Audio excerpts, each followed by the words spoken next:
Yan po si Stratify naman. Puntahan naman natin si Stratify. Si Tag Market yon. So si Stratify, leadership, meron po siyang announcement, leadership retreat.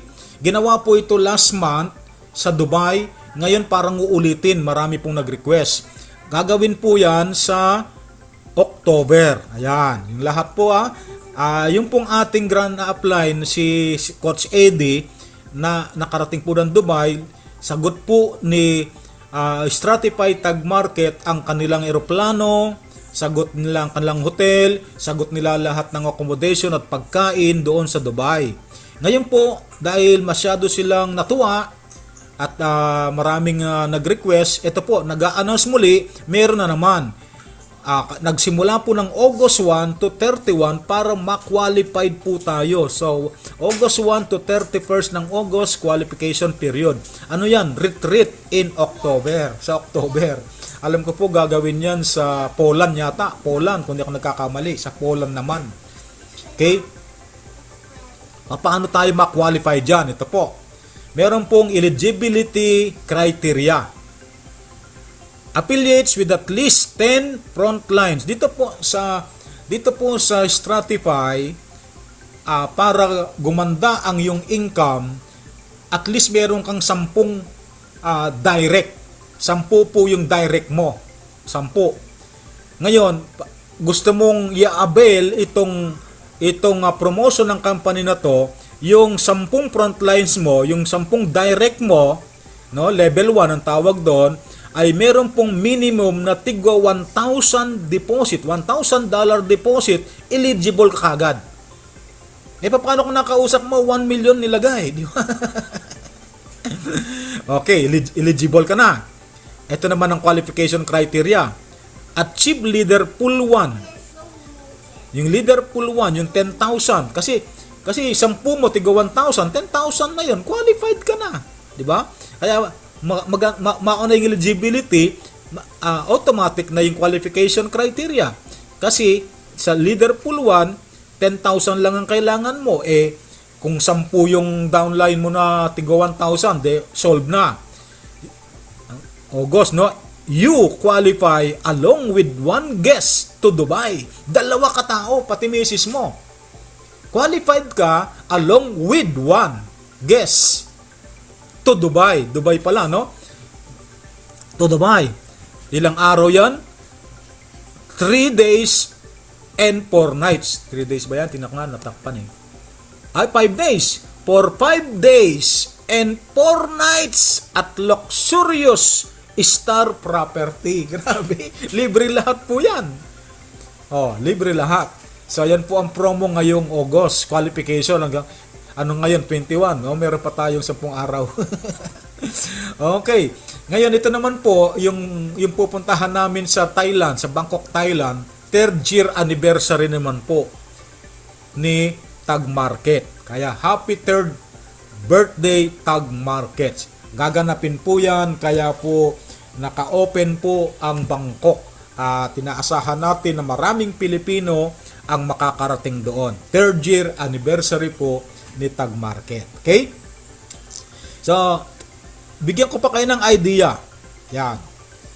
Dito sa trading profits, dito sa 8 kitaan, puntahan natin na ito yung tanong, sagutin muna natin ito. Do I have to trade myself? Hindi po. Wala. Sabi nga, enjoy lang natin yung bonus, yung profit and bonuses. Ganun lang ang ating gagawin. Dito baligtad, di ba? Narinig na natin dati ito. Learn while you earn. Mag-aral muna bago kumita. Dito po baligtad. Kumikita habang nag-aaral. Earn while you learn. Sabi ko ma-technical, sali ka na. Habang naaral mo, kumikita ka. Kumikita ka habang naaral mo. Ito po yung profit sharing. Profit sharing. Ikaw itong sa taas, ito yung 10th level mo, A, B, C, D, hanggang E, hanggang J. Yan ang 10th level mo. 10th level mo yan, pababa, di ba? First level yung A. Ang maganda po rito, sa profit sharing, 'Di ba sa ibang company, malaki ang percentage mo ng first level mo, second level. Dito po, hanggang kalalim-laliman, 2.5% profit sharing hanggang 10th level. Oh? Grabe yan. Pare-parehas. Kaya meron ka na-invite na masipag, lumalim ng lumalim, hindi lang sa first level mo, hanggang kalalim-laliman 10th level, 2.5%. Kaya nga po yung nasalihan namin nila Coach Lorna, hanggang fifth level lang ang percentage, tapos hindi pa pare-parehas ng percentage. Dito po pare-parehas. Ang tangi pong qualification dito o requirements, kapag po meron ka ng invite, kailangan po yung kapital ay minimum $100 deposit. Ito po, oh. Kailangan po $100 para makuha mo yung 2.5%. Pero kapag wala po, $10 lang ka nag-umpisa, kuha mo na po yan yung first 3 levels mo, unlock upon deposit. Kahit magkano din deposit mo, kuha mo na ang yung commission hanggang 3rd level. Pero kapag meron ka ng pang-apat na direct, at ang sipag-sipag nun, kapag hindi mo dinagdagan ng yung deposit na $10, hindi mo makukuha yung commission mo sa pang-apat mong direct. Ayan. Tapos, nagsunod-sunod na yon, na kumpleto mo yung 10 first level mo na kahit magkano lang din-deposit. Para makuha mo ang commission, dapat $100 na po ang yung personal investment. Okay? Ang paliwanag na rito, first level is unlocked upon the deposit and 4th to 10th level requires direct sponsor front lines with $100 each and deposited and connected to copy trading. Now, para makuha mo yung hanggang 10th level, kalalim-laliman, pangalawang requirements, ulitin ko, dapat minimum $100 ang kapital mo. Ngayon, dumami na yung first level mo, naging 10 na. At lumalim na ng lumalim yun. Tigyo 2.5% yun. Kada mag-deposit sila, 2.5% ang pupunta sa'yo. Requirements number 2. Kailangan itong 10 mo, tigwa $100 din ang kanilang minimum kapital. Yun po ang profit sharing. 10th level profit yan. Kaya po ang lalaki ng income nila. Okay, ano naman yung lot commission? Naipaliwanag ko na kanina. Hanggang 10th level uli, yung mga direct mo, meron ka laging $2, second level mo 1.5, third level 1, fourth level 1, then fifth to 10.5. Ayan, laki po niyan. So, $1 leader pool 1, $1 leader pool 2. Yan po ang lot commission. Yung sinasabi ko kanina, kada withdraw nila, kada deposit nila, meron ka.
Kaya madali pong ma-reach po yung 10,000. Kapag umabot kayo ng 10,000, aba meron kang 1% niya, no? Magkano 1% ng 10,000?